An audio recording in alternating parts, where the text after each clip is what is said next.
a futile thing to go head on against these competitors in certain areas, like for example, some countries can hold a conference which can be attended by 10,000-15,000, which Sri Lanka cannot do. So there's no point in trying to counter such kind of activities, whereas it's better to capitalize on your strengths.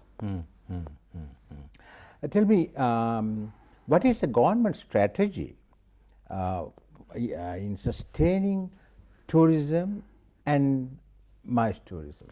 Right now, it was 2 years ago, the Cabinet of Ministers approved the new strategy for tourism after we experienced this paradigm shift where the peace was brought in, and the industry is very thankful to the government because the peace is a prerequisite for the development of tourism and MICE tourism. And the sustainability, the government believes that tourism and the MICE tourism, the benefit should filter down to peripherals and all the stakeholders and the people. And secondly, the tourism and MICE tourism should not do any harm to the environment and the society. On the other hand, it should complement our efforts to protect the environment and the social values.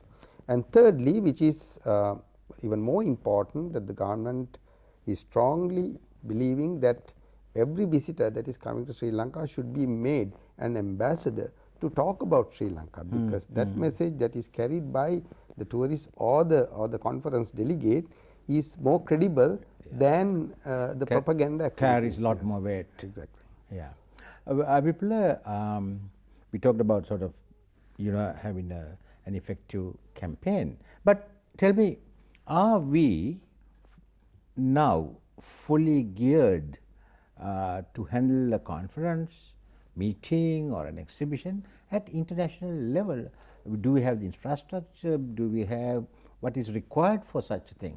Now, when it comes to professionalism and handling conferences to international standard, I must say that we have a very competent industry. The industry is consisting of PCOs, DMCs, PEOs, and these are the people who are handling MICE activities, and they are very competent, and we can assure any customer that we can handle these conferences on par with international standards.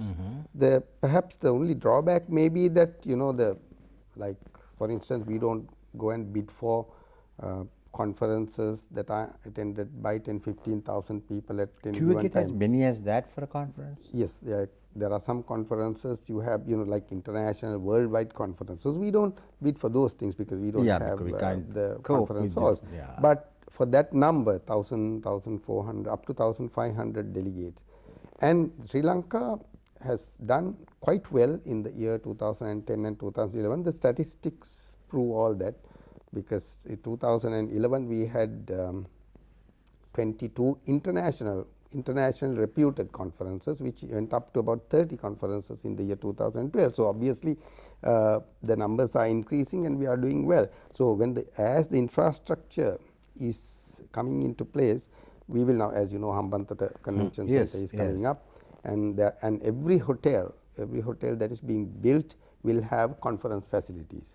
So that will also take the pressure off, and they will also, because there is a now increased preference among the delegates to have the conference in the same place where they stay.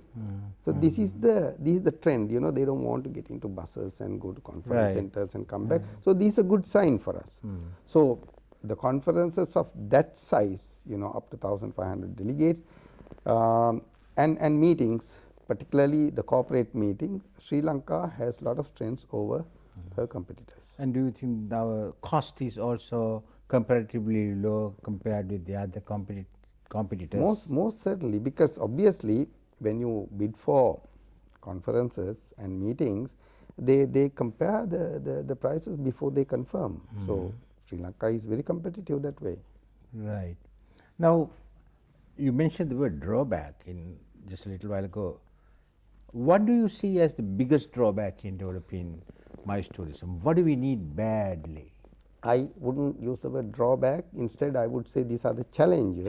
Probably. All right. One thing is that we need qualified human resources to handle MICE activities, because it's a specialized industry.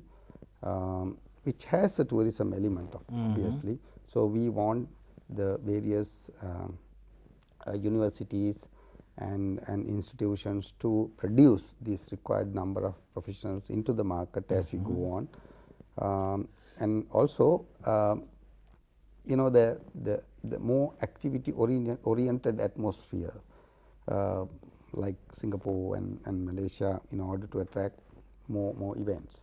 So these are kind of challenges. What about the need for a fully fledged convention hall that can accommodate, at least about say 7,000-8,000 participants? Yes, I think the problem so far is that we have not been able to find a suitable land for this. And it must be centrally located also. It is also, because the location is very important, because it can't be in a very isolated remote area. And once this land is identified, we can certainly go for what we call a multi-purpose convention center. And multi-purpose convention center means convertible. You can have a small event, at the same time you can have a big motor show or a boat show, soundproof, convertible facilities, that but kind you of need a fairly big land for that. Oh, well, you see, I would say 50 acres, 50 to 75 acres is the ideal land that is required for this purpose. So you were quite aware of that requirement. Any steps being taken to sort of make that a reality? I think this problem will be resolved very soon, because now the land search is on and some places have been identified, and I believe that this problem will be resolved very soon. Finally, Vipula, how do you see the future for MICE tourism in Sri Lanka? Yes, now as I said before, although we have targets, we are not in this numbers game. We also want to have the quality tourists. So MICE definitely brings high-end, upmarket visitors into the country. So MICE promotions will be strengthened as we go on, and the future for MICE tourism is quite bright. And I must say that Sri Lanka, and we are yet to project some of the other attractions like the whale watching, and there are a lot of lesser known attractions that have not been communicated to our market. So when that happens, Sri Lanka is going to be the most sought after venue for all these events. So therefore we are very upbeat on the future of MICE tourism. Right. Vipula, thank you very much for your time and for your participation in this discussion, and let me take this opportunity to wish you all the very best in all your future endeavors in promoting tourism and MICE tourism. Thanks again. Thank you. With that, we conclude Rupees and Cents tonight. We'll be back again 2 weeks from today at 10 p.m. right here on ITN. Do join us then. Good night.